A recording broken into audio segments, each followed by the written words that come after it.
Hey, what's up guys, welcome back to the channel. So in today's video I'm going to be unboxing this razor here, which I got on Aliexpress.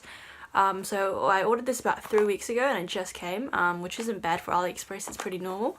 And it cost me $15 New Zealand, which is about, I think, $10 US.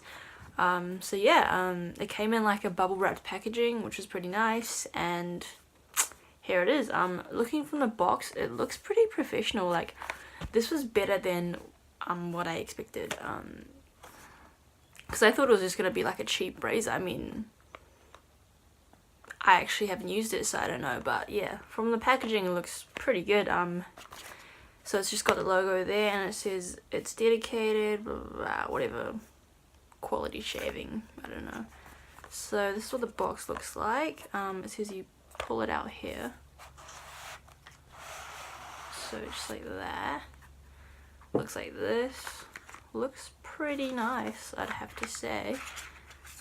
So you've got, what is this thing? I think they sell it on Amazon as well, but I don't know. They've got like this little manual here, and I think that's German, like instructions. I don't know if this is like a copy of like a more expensive brand, but I've never heard of Q-Shave or anything similar. But yeah, anyways, alright, opening it up, the razor is there. It feels pretty good, like it feels quite heavy as well. I think that's all. I can't remember. I can't remember if it came with blades or not, but oh yeah, it does. So it comes with 5 pieces of titanium blades. This is made in the USA. Ooh.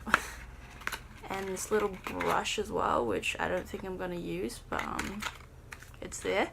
And yeah, I'm pretty happy with the packaging. There's actually like no plastic in it as well, which is really good. So yeah, this is what the blade looks like. I actually don't know how to like work this, but I believe you just insert the blades and then you use it, I guess. But yeah, I think that's gonna be it for this video, because that's pretty much what an unboxing is. I've yet to use it, but I think I will. By the time this video goes up, I will have used it, and I will update you guys in the description to see how I liked it. So yeah, thanks so much for watching this video. I hope you guys enjoyed, found it helpful, and I'll see you guys next time.